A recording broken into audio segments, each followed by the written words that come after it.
Hey folks, this is it. This is my top 10 of my top 100 games of all time. I am maggibote. If you've not been following along previously, I have so far gotten through 92 other choices because I had forgotten two. This is my top 10, and I don't know that this order would always be correct, but this is the most correct I could do without making myself crazy. I have tried to record this video now 3 different times in 3 different moods and have been unsuccessful, so we are just going to post whatever happens. This is it.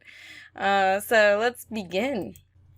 At number 10, we have Trajan. This is a Stefan Feld game from 2011. It is a 2 to 4 player game from Spiele. This came to the States from Passport Game Studios and is my favorite Feld at 2 players. Uses a Mancala rondel, and so players can choose whatever actions they like as long as they kind of set themselves up for it. You plan each turn in about 3 different turns worth of stuff at a time, and it has lots of open possibilities. It is the quintessential point salad from Feld, where there's military or votes or shipping or construction or whatever, and you can make any of them work, but I quite love it. I love the planning, I love the Mancala, and there's just nothing quite like it. It was one of my very, very first pickups after I'd gotten my job at Card Kingdom, and it set me on a path to loving Feld. This was my first Feld, and more than anything else, I can suggest this as a first Feld because it does give a good idea of what he does well, and if you don't care for this game, you may not care for a lot of his games. At number 9, we have Power Grid. It's a 2004 game from Freedom and Frieza, published by Rio Grande out here in the States. It's a 2 to 6 player game. It is one of the very few Euros that goes up to 6 pretty comfortably, and if you don't care for this game, that's okay. A lot of people have called it mathy or dry, but I think it's one of the most dynamic games because it's all about getting in, getting your resources, getting stuff powered, but not coming out too far ahead at the beginning because turn order really, really matters. So you have to base your actions off what other people are doing. You can't really jump out ahead at all and still do well. Resource management is really important, and this is one of the very few games where I would suggest as many expansions as you can stomach. Each map is slightly different, each one is better at different player counts, there's always an interesting twist. Power Grid is a living, breathing organism, and I love, love, love playing it. Can't recommend this enough. I would say the 2 player is less likely than the 6, but I would play it at any player count, honestly. At number 8 is Arkwright. This is a 2014 title from Stefan Risthaus, published by Spielworks and then later brought to the States by Capstone Games. It plays 2 to 4 players, even though my favorite player count is 4, and it has kind of 3 modes. It has kind of a beginner, middle, and a more advanced mode with shipping and some other aspects added into it. So the 4-player full game is my, by far, hands down, my favorite. The reason it's not number 8 on my list, if it didn't include that, if it was just the Spinning Jenny version, it would not be so high. It's an interesting game no matter what, but without shipping and some other stuff, it just doesn't have as many options, it doesn't have as many paths to victory, and therefore would not be as interesting. I'm very, very interested in what Stefan has up his sleeve next. I know that his next game is coming out really soon, and I'm looking forward to playing it. Some other people have told me that this game doesn't appeal to them visually, but I found it to be really beautiful. I kind of like the monochromatic cover, I like the color choices and the art choices. It doesn't detract from the game, but still has a little bit of flavor all the way through it. Just one of my favorite games, obviously. At number 7, you have Kalis. Kalis is a 2005 game from William Attia, published by Istari. It has been brought to the States and published many, many times over. You can also see the deluxe version Japanese cover here on the slide. Kalis is one of the original quintessential worker placement games. It is also one of the more mean games in that genre, players work as a team to keep down the leader of whoever you think is winning the game at the time. And that seems really important to me. I really like that in a game where everyone has to kind of recognize who's jumped out in the lead, who the top runners are, and try and keep them back. Dealing with the provost in this game is one of my favorite mechanisms that you don't really see in any other games. William Attia has since only done the card game version of Kalis, and he did Spirium, and I really hope he's got some other games up his sleeves because I've so far loved every game he's done. At number 6, we have Nippon. Nippon was a 2015 title from What's Your Game? This was designed by Nuno and Paolo, and it is an action selection game. Players have a choice of meeple on a turn. You choose a meeple, and wherever you take that meeple from is what action you're going to take. The number of colors of meeple will tell you how much income you get for the following round, and it's mostly an area majority game. Bulk of your points come from dominating different areas of Japan. The cover is absolutely beautiful. It doesn't really tell you what the inside of the game looks like. It's not the most beautiful game, but that's kind of typical for What's Your Game. They don't do beautiful game boards. They do beautiful covers and really good games. Someday they will figure out how to make a board that's not hideous. But Nippon is amazing, and it's also now available as an online play game, I think on Board Game Arena, and so it works really well as real time. I didn't do very well as an asynchronous play, but I'm finding that to be more and more true of all online play games. I'm playing a Concordia game right now, and I'm just tanking it, so it might just be my own fault not being able to string together my strategy without taking copious notes. At number 5, we have Luna in our final Feld of the list. Luna is a 2010 Stefan Feld game. It is published by Hall Games, Puggish, Spiel, Z-Man, Tasty Minstrel, a bunch of other people. Now, this is one of those games that it came out to the States by Z-Man, got 0 reception. Came out by Tasty Minstrel to the States, got 0 reception. It is also really divisive between players of whether they love or hate this game. It is bar none a 4-player game. It is not a 2-player game, and it's another action selection game. It's really weird. It has a little bit area majority, a lot of pre-planning, but it also has these big swooshy build-up turns where you take like a tidal wave and you replace all your meeples for the next turn, and a little bit of a planning aspect because you kind of know what's going to be good or bad in the following round, and just really interesting decisions all around for my tastes. I find Luna to be beautiful and wonderful. Kind of a table hog, but that's okay by me. At number 4, we have Terra Mystica.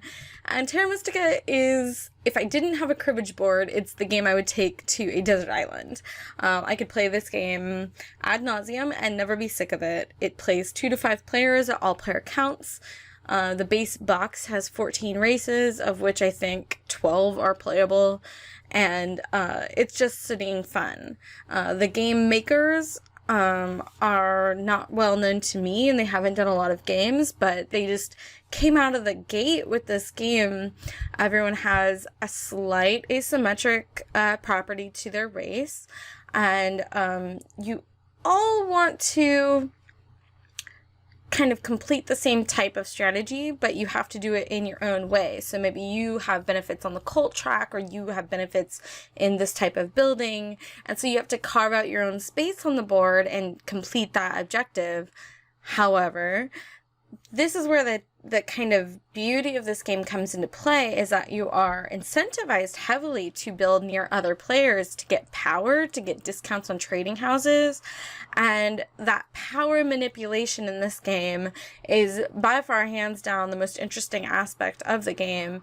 And the little Powerball mechanism I would love to see taken from this game and put into another game in another interesting way, because those are like my favorite decisions of when to use power and how to eject it, and when to use it on abilities and when to use it just on a little bit of extra gold, and how few power to get down into your bowls to make it most efficient. Just a fantastic game. The expansion, in my mind, is sort of necessary. It's one of the few expansions I'll say this about, mostly because it influenced the way that the passing order worked. In the base game, if you pass first, you are the first player. Now, this benefited the player to your left more than anyone else because they could stay in a round longer and still be second player in the subsequent round. In the expansion, passing order became the new turn order. The new boards were fine, the new races were not my favorite, and the new goals were really fun. So take that as you will. I could probably play the base game forever and be just fine, but it is one of the few expansions that I've played and really enjoy. At number 3, we have Magic the Gathering.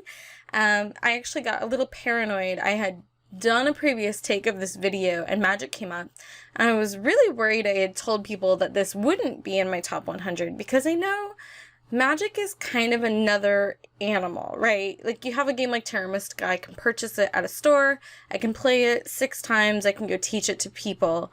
Magic doesn't really work that way. If you play Magic, you play a type of Magic. I happen to play Legacy and EDH more than anything else, a little bit of Pauper, but I can play almost any Magic, but those are the ones I really enjoy.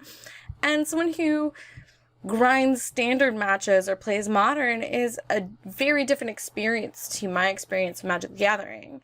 Playing EDH for me is a relaxing, multi-hour, multiplayer experience, whereas a lot of people see that as the antithesis of what they want from Magic. They want tight, quick decisions in a half hour to an hour match. I like Legacy because it seems to be the deepest strategy in my mind, of just the different choices you have and the power level of the cards are all little bananas, similar to my love of innovation. If everything is broken, nothing is broken. And so Legacy is all of the cards from Magic the Gathering since its inception in '93, with a very slight restricted list of things that are just bananas called the Power 9 and a couple other cards. So Magic has been in my life now only 6 years or so, but it very quickly became one of my favorite strategy games. You can see on the slide my tattoo on my left arm, and it's kind of like a little cheat sheet, and it has kind of an inside joke for being my personal mantra, because if you have to repeat something, you might as well repeat something that's going to help you in a game. You also see one of the other aspects of Magic that I adore is that it has provided the world with 20 years of art that wouldn't have existed otherwise. There have been artists commissioned and employed by Magic the Gathering since 1993, and that means a lot to me because there's not a lot of other places where artists get paid real money to do real work.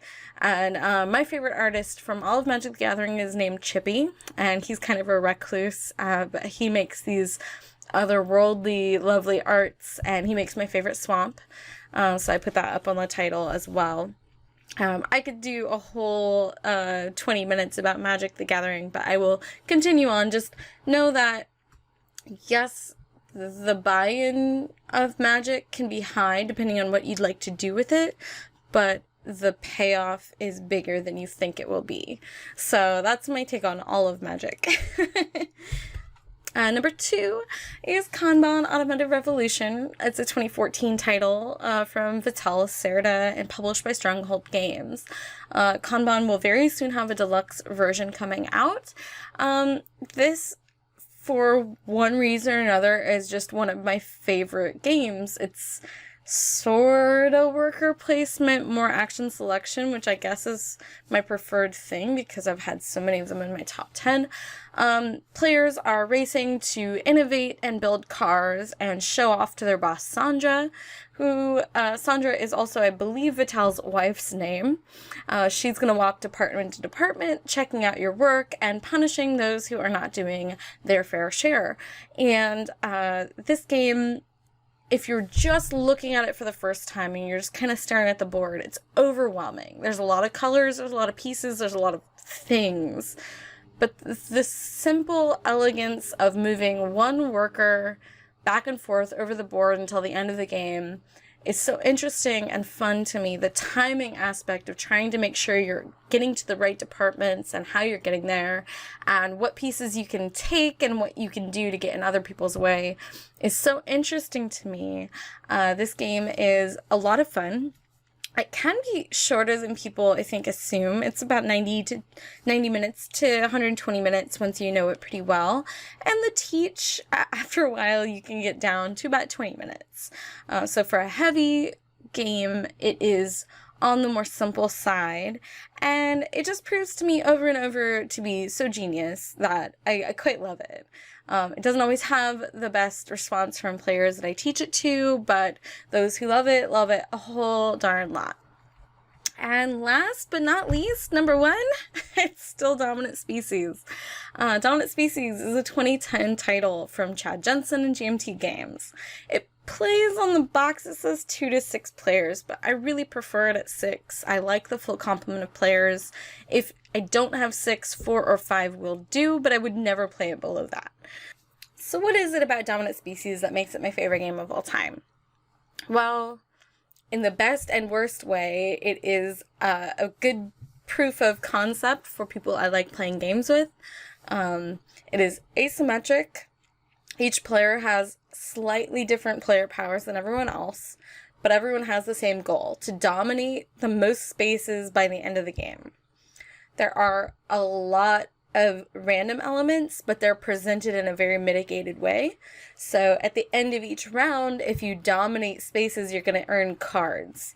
And that's very important because those cards are hugely swingy and very, very strong. So on a given turn, if you haven't really gone all out and you have ignored a very powerful card, you could get bit really hard. But as I mentioned, you have 6 players and only so many people are going to get cards around. So there's also kind of a diplomacy element that if someone goes after you pretty exclusively, they're not watching their back enough and someone else might come up and prey on them. So every player has to stay somewhat diplomatic and stay off the radar enough to gain strength and build species up and ultimately try to win. It's a very long game. Most games are around 4 to 5 hours. I've had them creep up into the 6 to 7 hour range. If you were playing to play as quickly as possible, you could play it in 2 to 3. I'm sure I'm going to get comments that I play that in 90 minutes. But I've not found that to be true in my groups, and I've not found that to be true in my favorite games of it. 4 to 5 hours seems to be the kind of sweet spot for 6 players. There is some applications. There's a card game version, but so far I've yet to find a truly acceptable substitution for just getting a bunch of my friends together and playing it for a full afternoon. This is the kind of game that you have to schedule beforehand and get people kind of bought in.